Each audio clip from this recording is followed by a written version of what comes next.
राम कथा में सभी भक्तों का स्वागत है। राम कथा सुनने वाले सभी भक्तों के हर मनोकामना को भगवान पूर्ण करेंगे।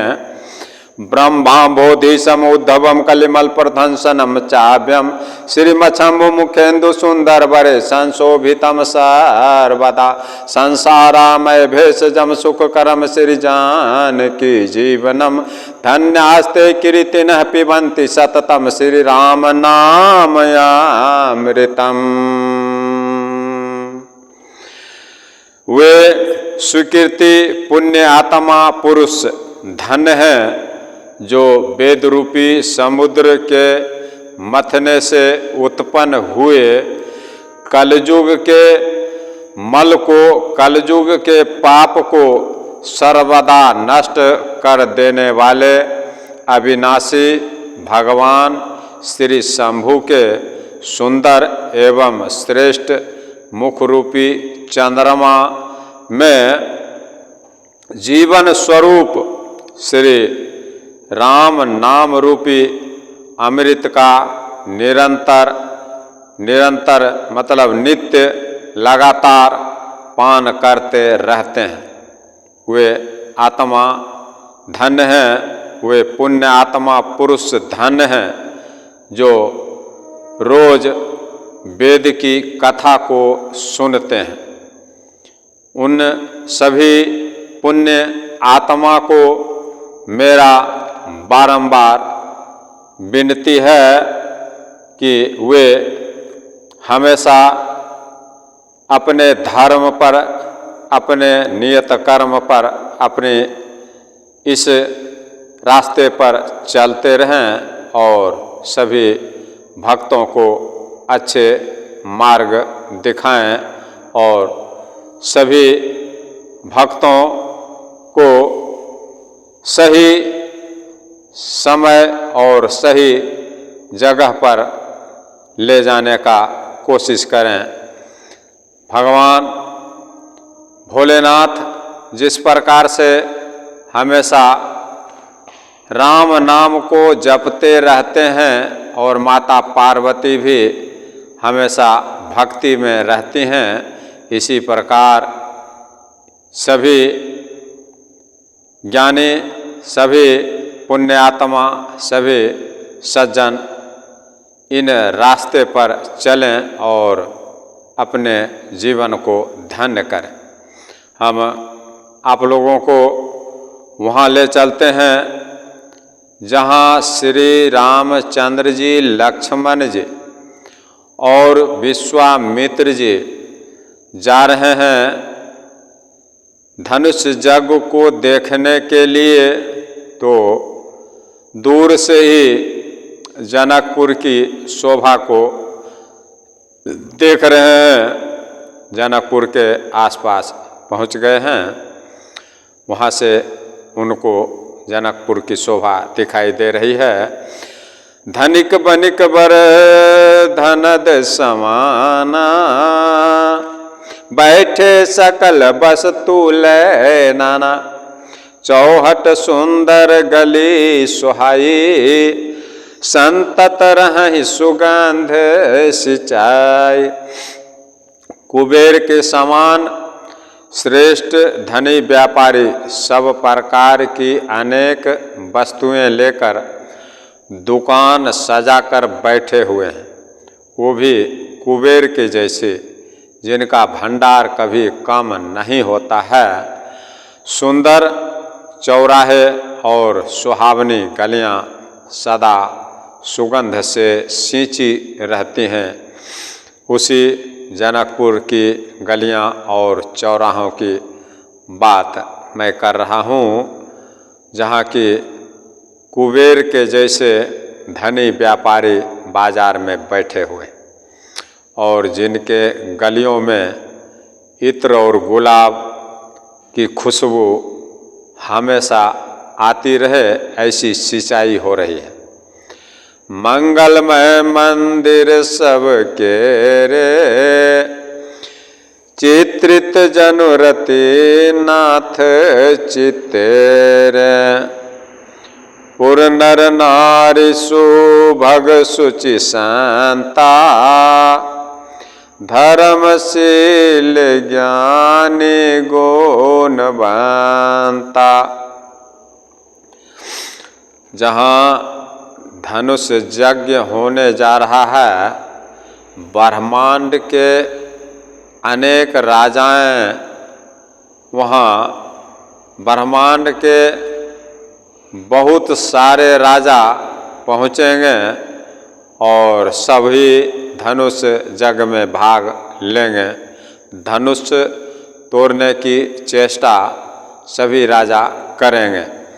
उसी नगर को, जनकपुर को सजाया जा रहा है महाराज जनक जी के आदेश के अनुसार।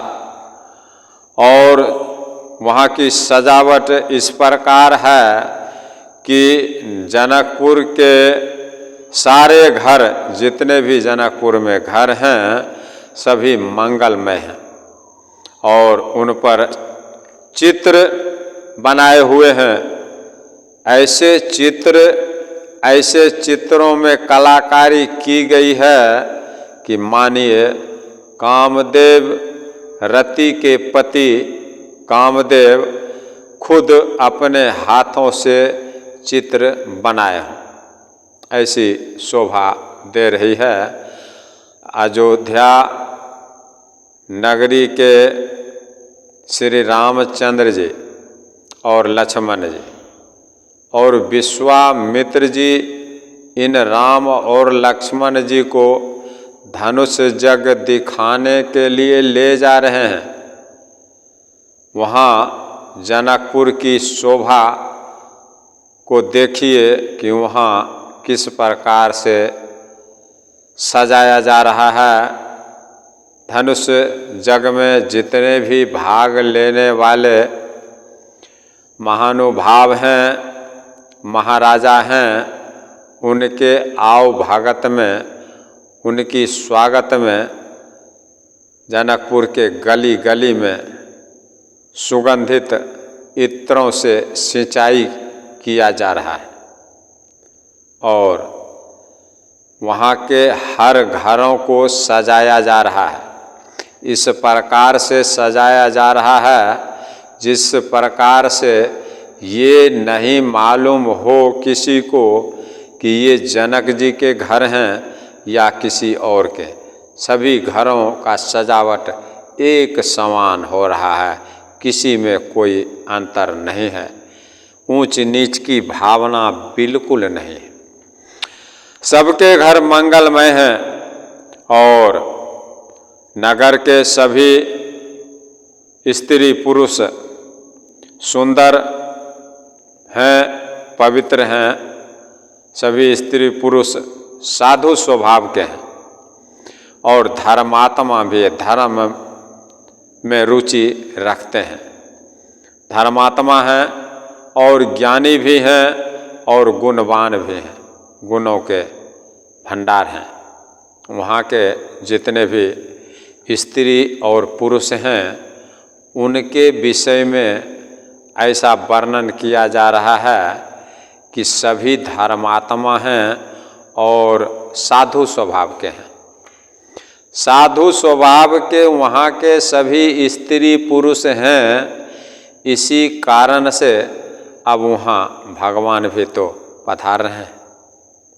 जाकी रही भावना जैसी प्रभु मूरत दिखे हैं तिन्ह तैसे। जब वहाँ धर्मात्मा विचार के सभी लोग हैं, नारी पुरुष सभी हैं, तभी तो वहाँ भगवान पधार रहे हैं और तभी तो वहाँ जगत की माता सीता अवतार ली हैं जनक जी के घर में।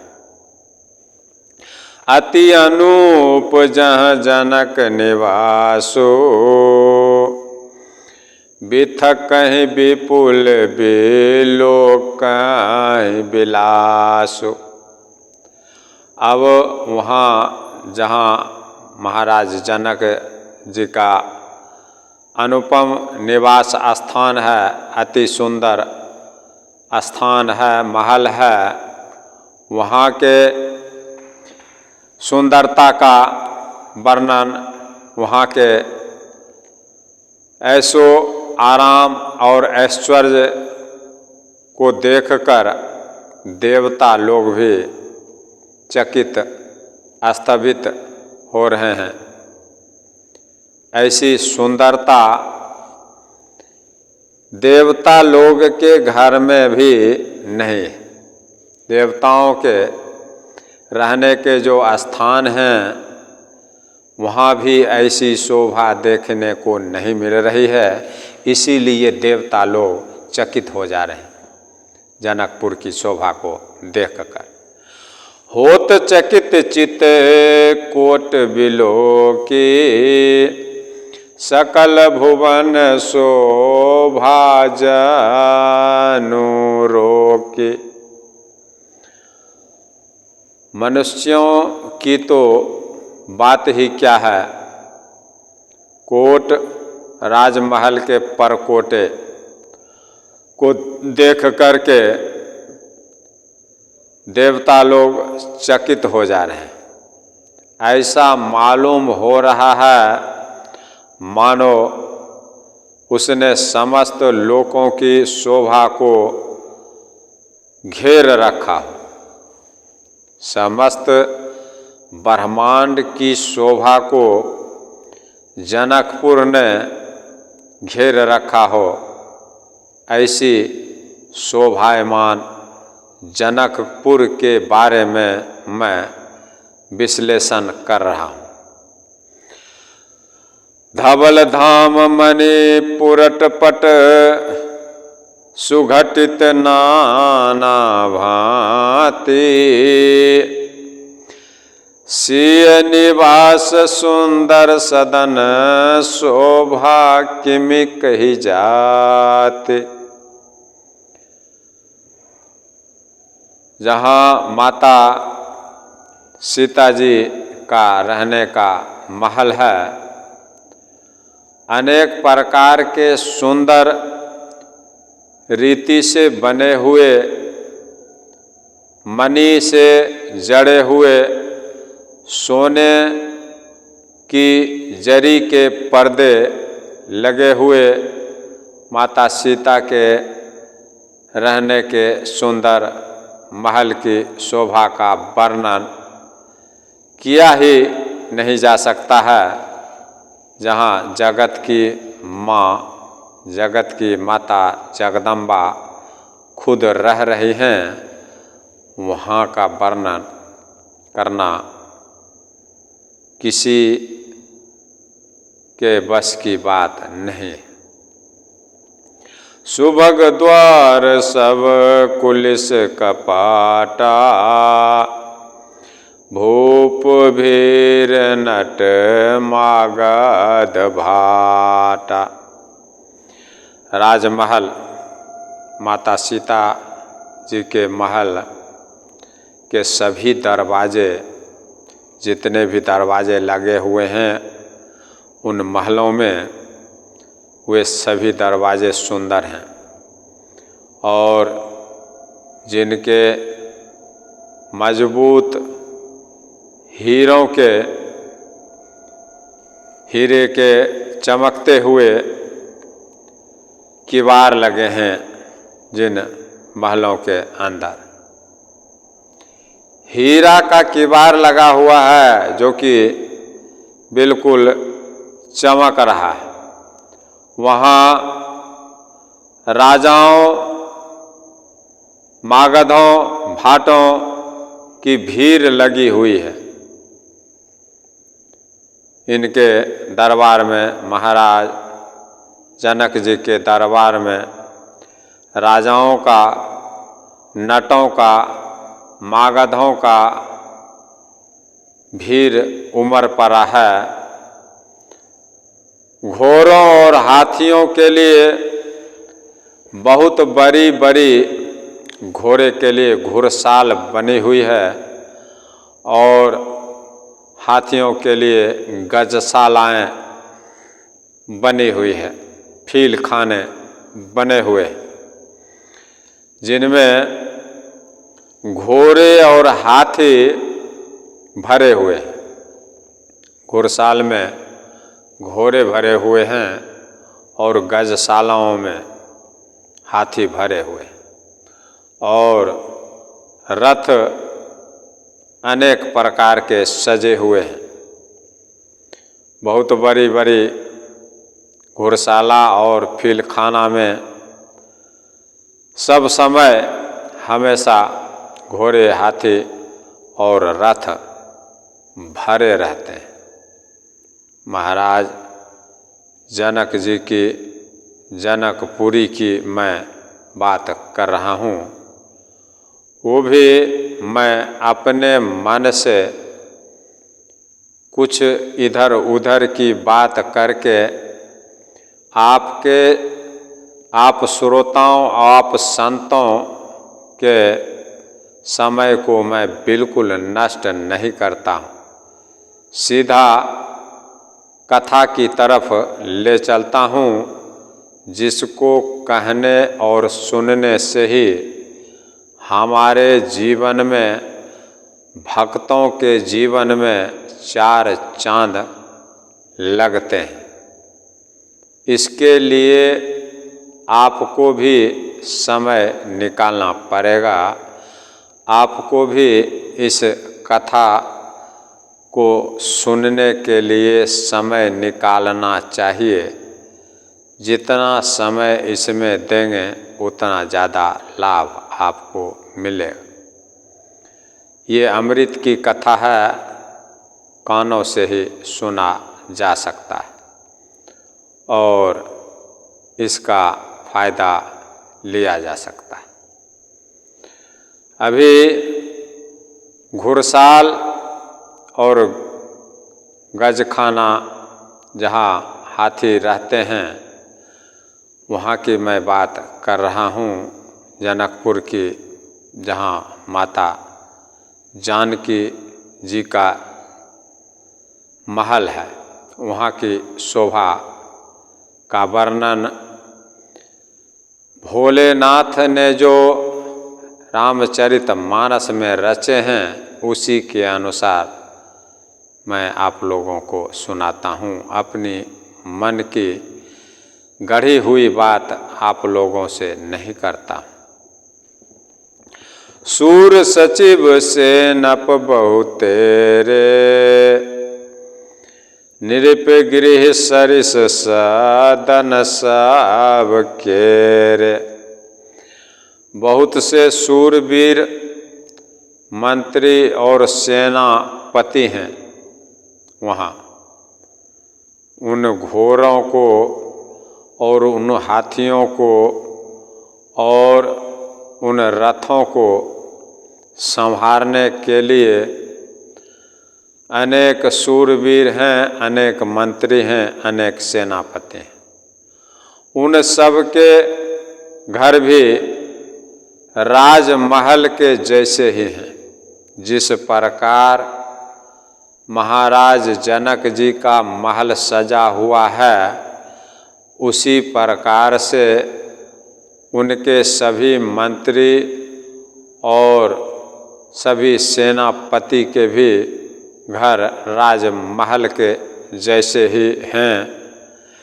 नगर के बाहर तालाब और नदी के किनारे जहाँ तहाँ शोभा दिख रही है। सुर सचिव से नप बहुतेरे, नृप गिरे सरिस सदन सब केरे। पूर्वाहर सर सरित समीपा, उतरे जहाँ तहाँ विपुल महीपा। जनकपुर नगर के बाहर जो नदी और तालाब हैं, वो भी नदी तालाब मामूली नहीं, उनमें भी अमृत की धारा बह रही है। और उनकी शोभा का क्या वर्णन किया जा सकता है। जहाँ माता सीता का नगरी हो, वहाँ के नदी तालाब सुख संपत्ति का वर्णन करना मुश्किल है। वहीं जो भी इस धनुष यज्ञ में बड़े बड़े भूप राजा दूसरे देशों से या पूरे ब्रह्मांड के जितने भी राजागण हैं वो आ रहे हैं, तो उन नदी और तालाब के किनारे ही अपना डेरा डाल दे रहे हैं, वहाँ का आनंद ले रहे हैं और धनुष यज्ञ का इंतजार कर रहे हैं। राजा लोग उतरे हुए हैं, डेरा डाले हुए हैं। देखी अनूप एक अमराई, सब सुपास सब भांति सुहाय। वहाँ आम का एक अनुपम बाग है, उसको देख करके सब प्रकार के सुविधे हैं उन आम के बगीचा में, सभी व्यवस्था है। विश्वामित्र जी और राम भगवान और लक्ष्मण जी और विश्वामित्र मुनि के साथ अनेकों साधु महात्मा आ रहे हैं। तो रास्ते में एक आम का बगीचा दिखाई दे रहा है। उस आम के बगीचे में सभी सुविधाएं लगी हुई है, किसी चीज़ की कोई कमी नहीं है। उस आम के बगीचा को देख करके, अनुपम बाग को देख करके, जहाँ सब प्रकार के सुविधा उपलब्ध हैं, जो सब तरह से सुहावना है,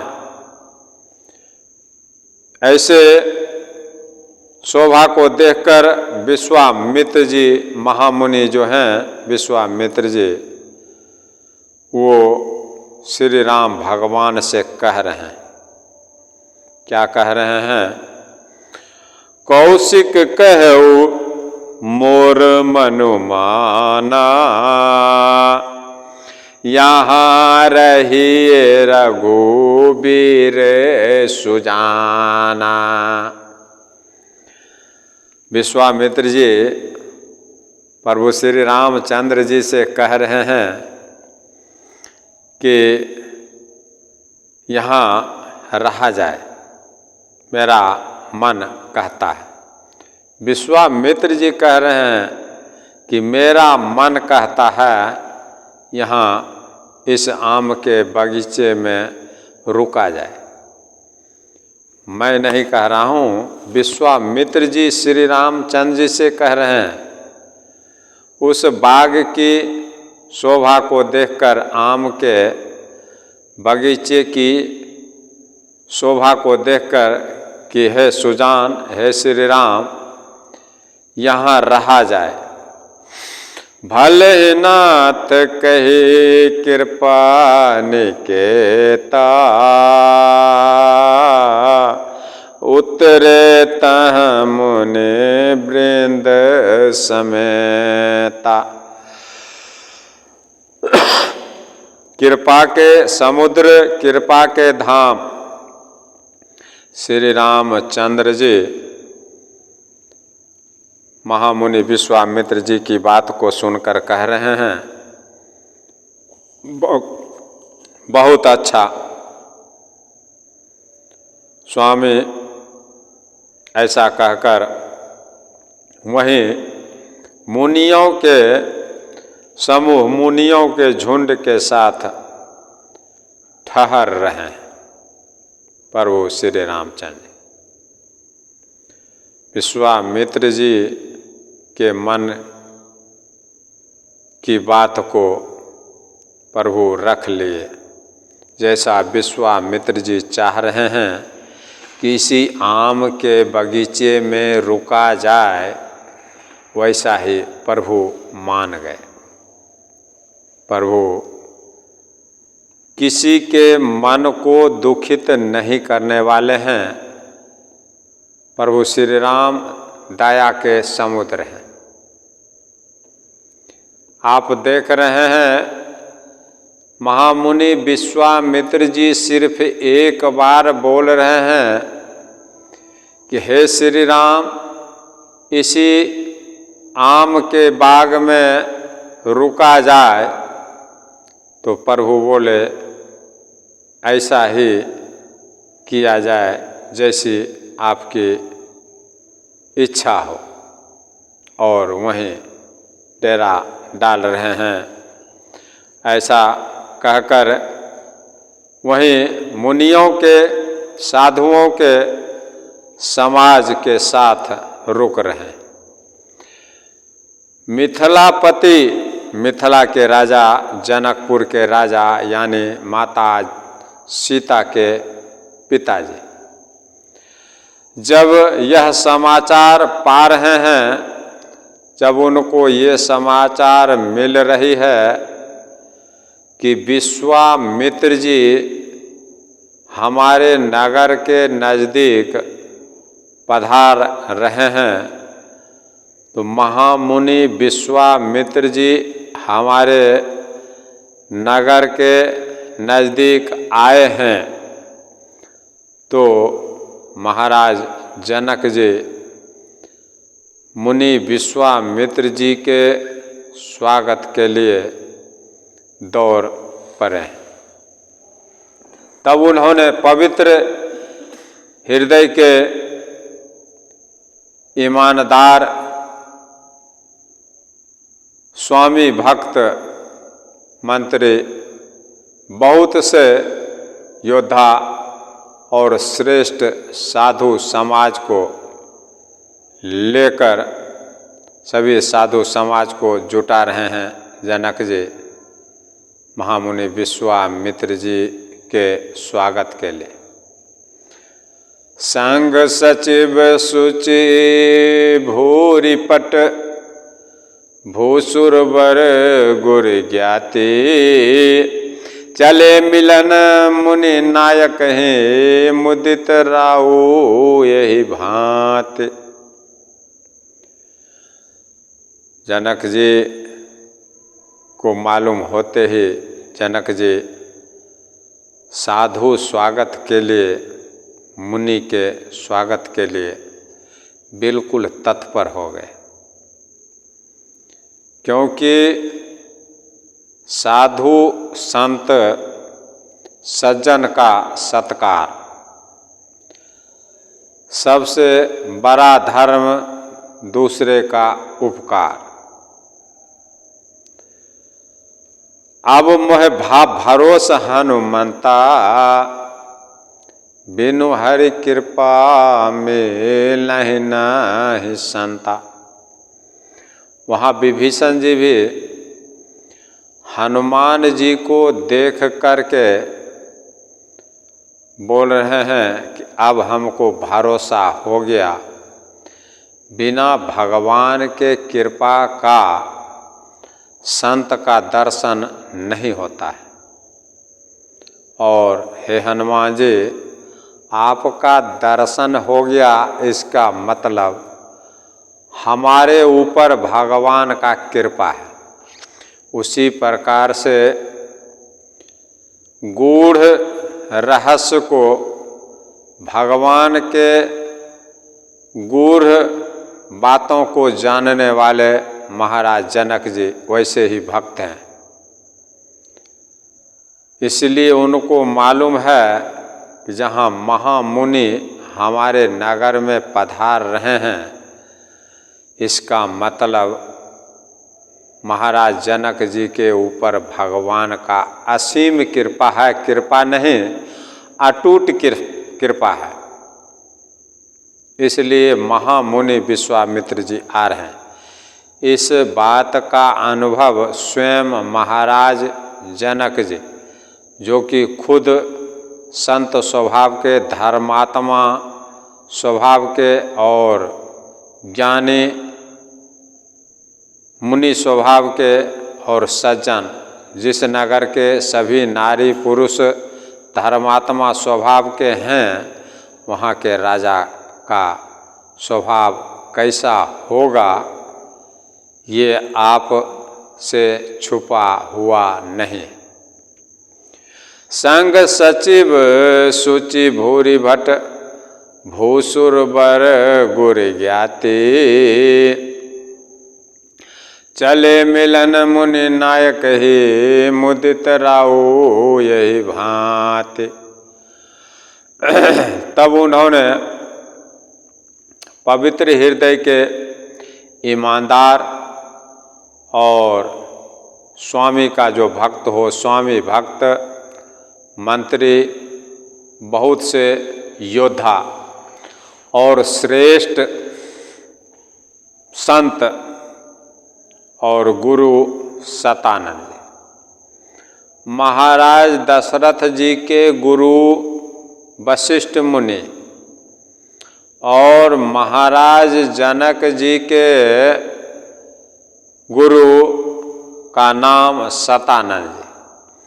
थोड़ा थोड़ा भी आप याद रखें या इन राम कथा को एक बार नहीं 2 बार भी लगातार सुन लें तो आपको इन रामचरितमानस की जानकारी अच्छी तरह से हो जाएगी और आपके ऊपर भगवान की कृपा भी हो जाएगी। इसमें कोई शंका करने की बात नहीं है।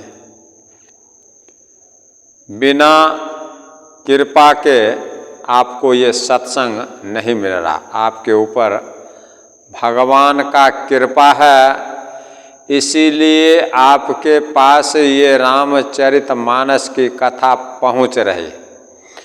चाहे आप सुने इन कथा को या ना सुने, वो आपकी इच्छा के ऊपर निर्भर करता है कि आप अमृत पिए या ना पिए।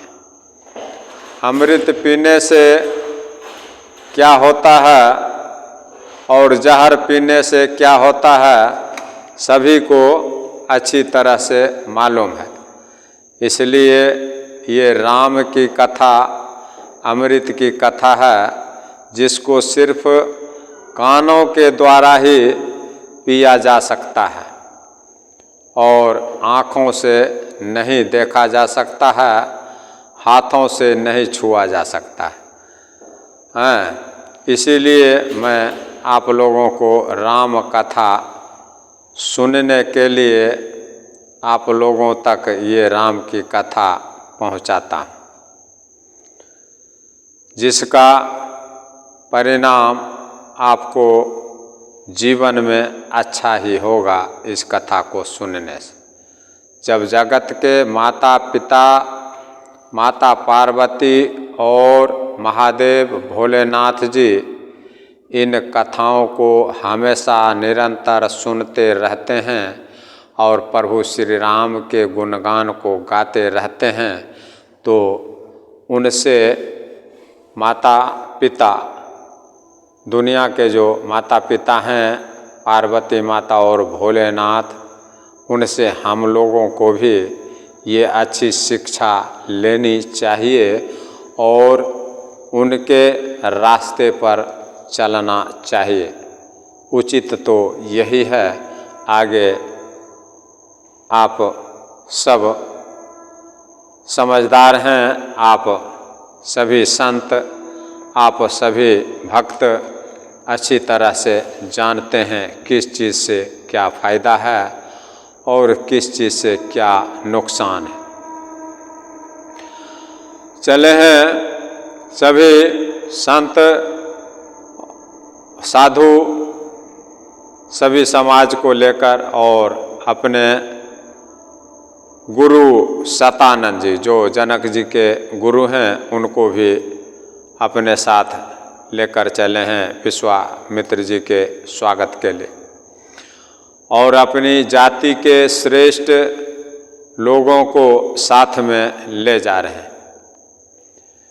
और इस प्रकार प्रसन्नता के साथ राजा जनक जी मुनियों के स्वामी विश्वामित्र जी से मिलने के लिए चले हैं। नगर से अपने राजमहल से बाहर निकल रहे हैं, क्योंकि इनके नगर से बाहर विश्वामित्र जी एक आम के बगीचे में अपना डेरा डाल रखे हैं। इसीलिए महाराज जनक जी को अपने नगर से बाहर निकलकर विश्वामित्र जी के जहाँ विश्वामित्र जी अपना डेरा डाल रखे हैं वहाँ जाना पड़ रहा है, क्योंकि विश्वामित्र जी महामुनि हैं। उनके स्वागत के लिए महाराज जनक जी अपने मंत्री, अपने गुरु, अपने साधु समाज और अपने जाति के श्रेष्ठ लोगों को उनके स्वागत के लिए जा रहे हैं। आगे देखिए क्या होता है। किन प्रणाम चरण धरे माथा, दीन अशीष मोदित मोनि नाथा।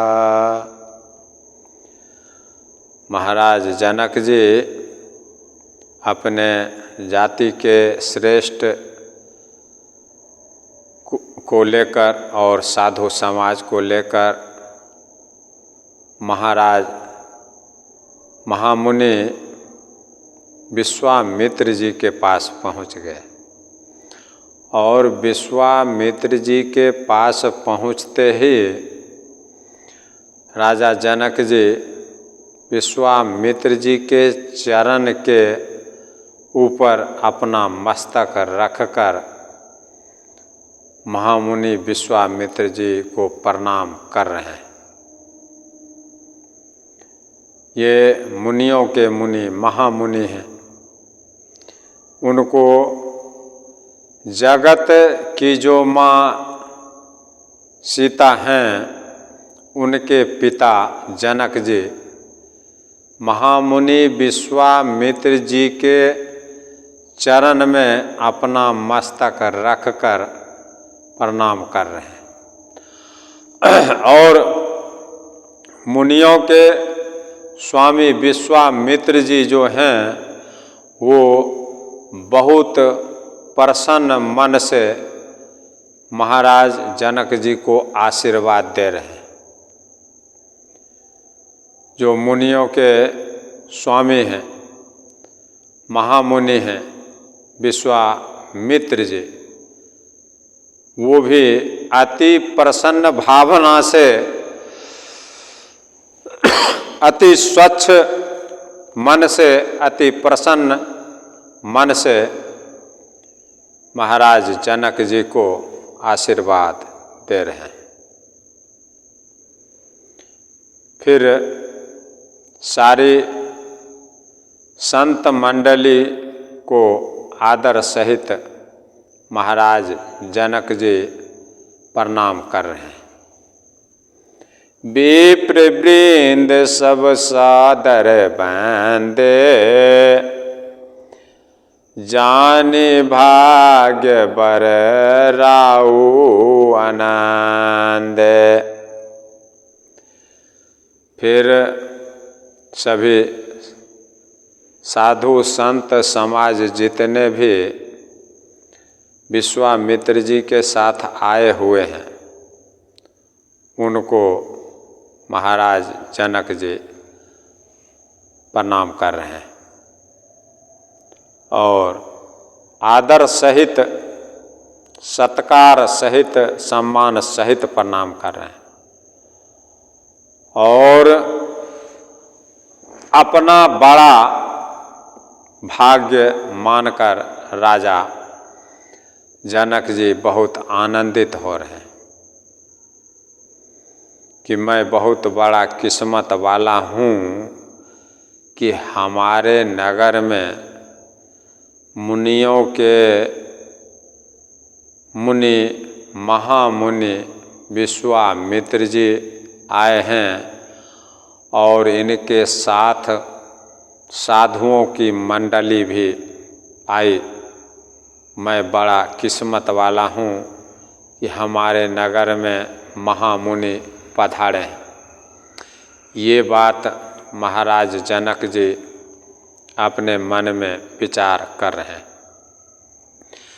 क्योंकि भक्ति में क्या शक्ति है इस बात को महाराज जनक जी अच्छी तरह से जानते हैं और भक्ति में क्या शक्ति है इस बात को अच्छी तरह से महाराज दशरथ जी और माता कौशल्या जी जानते हैं।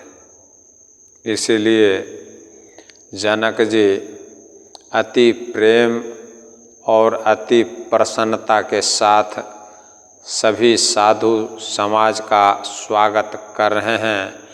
सभी साधु और महामुनि और मुनि को प्रणाम करके उनसे आशीर्वाद ले रहे हैं और हार्दिक दिल से आनंदित हो रहे हैं कि मैं बहुत किस्मत वाला हूँ कि महामुनि हमारे नगर में पधारे और उनके साथ साधुओं की मंडली। विप्र वृंद सब सादर बंदे जाने भाग्य बर राउ आनंद। कुशल प्रश्न कही बारहि बारा विश्वामित्र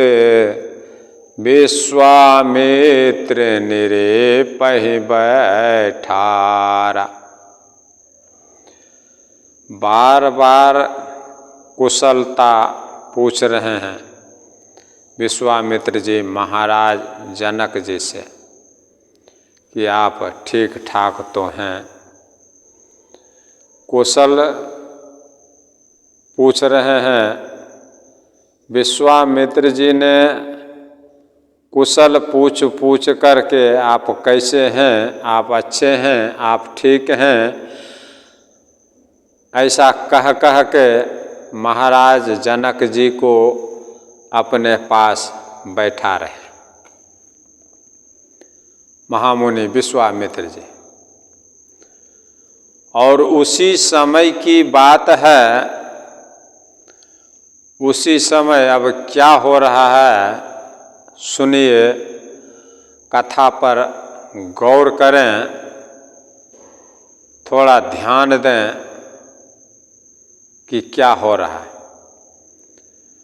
विश्वामित्र निरपहि बैठारा कुशल प्रश्न कही बारहि बारा।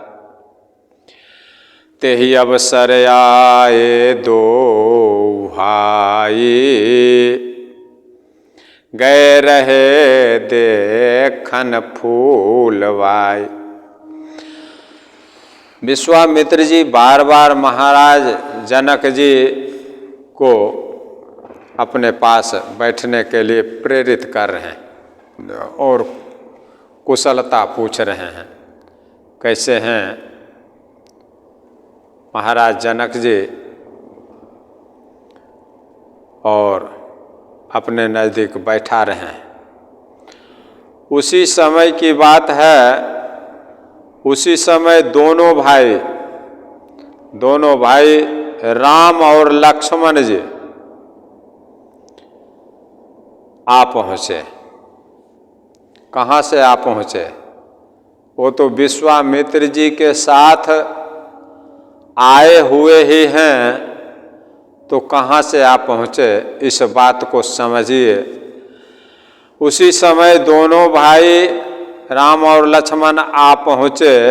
तेही अवसर आए दो भाई, गए रहे देखन फूलवाई। विश्वामित्र जी के साथ आए तो थे दोनों भाई राम और लक्ष्मण, लेकिन वो दोनों भाई राम और लक्ष्मण फुलवारी देखने के लिए गए हुए थे। वो भी विश्वामित्र जी के आदेश के अनुसार विश्वामित्र जी से पूछ के उनके परमिशन को लेकर के गए थे। और ये दोनों भाई राम और लक्ष्मण फुलवारी देखने के लिए गए हैं, फुलवारी की शोभा को देखने गए हुए हैं। और उसी समय यहाँ विश्वामित्र जी आम के बगीचे में अपने धाम पर बैठे हैं, अपने साधु समाज के साथ। वहीं जनक जी आए और सभी संतों से आशीर्वाद लिए और विश्वामित्र जी से भी आशीर्वाद लिए। उस समय तक राम और लक्ष्मण जी वहाँ नहीं दिख रहे हैं। इसका कारण यही है कि राम भगवान और लक्ष्मण जी दोनों फुलवारी की शोभा को देखने के लिए गए। और जब महाराज जनक जी को महामुनि विश्वामित्र जी बैठने के लिए कह रहे हैं, उसी समय ये दोनों भाई राम और लक्ष्मण फुलवारी की शोभा को देखकर वापिस आए विश्वामित्र जी के पास। मेरी बात को समझने की कोशिश करें। मैं क्या बोलना चाह रहा हूँ? मैं ये बोलना चाह रहा हूँ कि जिस समय जनक जी विश्वामित्र जी के पास आए, उस समय वहाँ प्रभु श्री राम और प्रभु लक्ष्मण जी दोनों मौजूद नहीं हैं। दोनों फुलवारी की शोभा को देखने के लिए गए हैं। जब विश्वामित्र जी और जनक जी के बीच में वार्तालाप हो रही है, जब मुनि का आशीर्वाद जनक जी पा लिए और मुनि विश्वामित्र जी महाराज जनक जी को बैठने के लिए बोल रहे हैं, उसी समय राम और लक्ष्मण जी फुलवारी की शोभा को देखकर लौट आए। तेही अवसर आए दो भाई, गए रहे देखन फूलवाई। श्याम गौर मृदु बयस किशोरा, लोचन सुखद विश्वचित चोरा।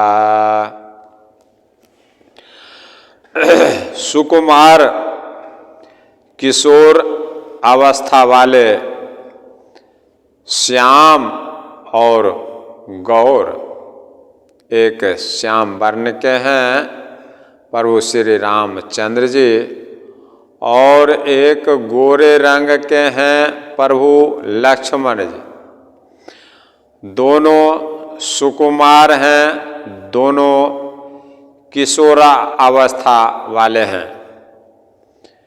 ये दोनों सुकुमार आँखों को सुख देने वाले हैं। जो भी इनका दर्शन करे उनके आँखों को सुख देने वाले, और जो भी इनके गुणगान को सुने, इन राम कथा को सुने, उनको सुख देने वाले और उनके मनोकामना को पूर्ण करने वाले। और ये सारे विश्व के चित्त को चुरा लेने वाले हैं, यानी सारे विश्व के मालिक हैं, सभी के अंतर आत्मा की बात को जानते हैं, अंतर्यामी हैं। श्याम गौर बायस मृदु किशोरा, लोचन सुखद विश्व चित चोरा। श्याम गौर मृदु, श्याम है और गोरे हैं, वयस किशोरा और किशोर अवस्था के, लोचन सुखद विश्व चित्त चोरा, आँख को सुख देने वाले हैं और विश्व के चित्त को चुरा लेने वाले। ऐसे प्रभु राम और लक्ष्मण हैं। उठे सकल जब रघुपति आए, विश्वामित्र निकट बैठाए। जब श्री रामचंद्र जी आए तब सभी श्री रामचंद्र जी के रूप और तेज से प्रभावित होकर उठकर खड़े हो गए। जितने भी साधु संत हैं और महाराज जनक जी के साथ में विश्वामित्र जी के स्वागत के लिए जितने भी ज्ञानी मुनि या जनक जी के जाति के वयस्क ज्ञानी आए हुए हैं, सभी श्री राम और लक्ष्मण जी को देखकर उनके रूप, उनके तेज से प्रभावित होकर उठकर खड़े हो गए। विश्वामित्र जी ने उनको अपने पास बैठा लिया। श्री राम और लक्ष्मण जी को, उठे सकल जब रघुपति आए, विश्वामित्र निकट बैठाए। जब श्री रामचंद्र जी को सभी देखे, श्री रामचंद्र जी का जिनको दर्शन हो रहा है और लक्ष्मण जी का, तो उनके दर्शन मात्र से प्रभावित हो करके सभी खड़े हो जा रहे हैं। जबकि प्रभु श्री राम और लक्ष्मण जी किशोर अवस्था के हैं, वयस्क अवस्था के नहीं हैं। किशोर अवस्था की बात की जा रही है। ये बालकांड की कथा है।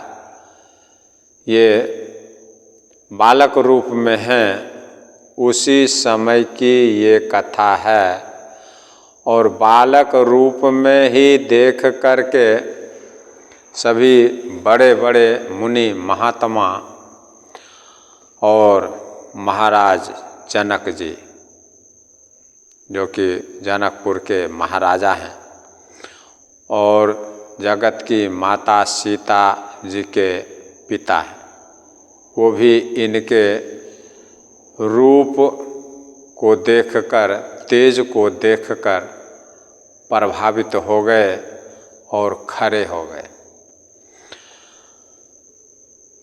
उठे सकल जब रघुपति आए,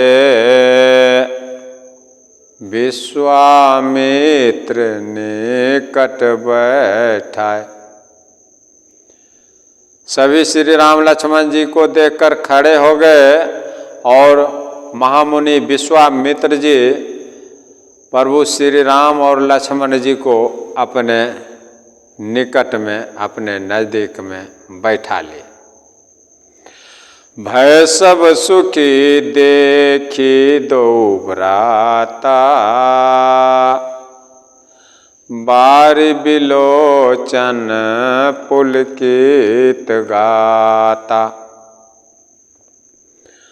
दोनों भाई राम और लक्ष्मण जी को देखकर, इन दोनों भाई राम और लक्ष्मण जी को देखकर सभी सुखी हो गए, सभी आनंदित हो गए। इसलिए इनका नाम सुखदायक है, दीन दयाल है। हमेशा अपने भक्तों पर दया करते हैं, इसलिए इनका नाम दीन दयाल भी है। और सुख के समुद्र हैं ये, दया के धाम हैं। दया करने में कभी चूकते नहीं हैं, अपने भक्तों के ऊपर अत्यधिक दया करते रहते हैं और करते रहेंगे। लेकिन हमारे जैसे भक्त और आपके जैसे भक्तों को इनके ऊपर विश्वास करके रहना है, विश्वास करना है और इनकी भक्ति को नहीं छोड़ना है। ये सब देख रहे हैं, सब सुन रहे हैं, ये आपकी मन की बात को जान रहे हैं, आपके मनोकामना को जरूर पूर्ण करेंगे। थोड़ा धीरज रखें और पूर्ण विश्वास रखें। भय सब सुखी देखी दो भ्राता, बारि बिलोचन पुलकित गाता। दोनों भाई राम और लक्ष्मण श्री रामचंद्र जी को और लक्ष्मण जी को देखकर सभी सुखी हो रहे हैं। सबके आँखों में जल भर आया, आनंद और प्रेम के आंसू उमड़ पड़े सभी के आँखों से। मूर्ति मधुर मनोहर देखी, भयउ विदेहु विदेहु विषेखे।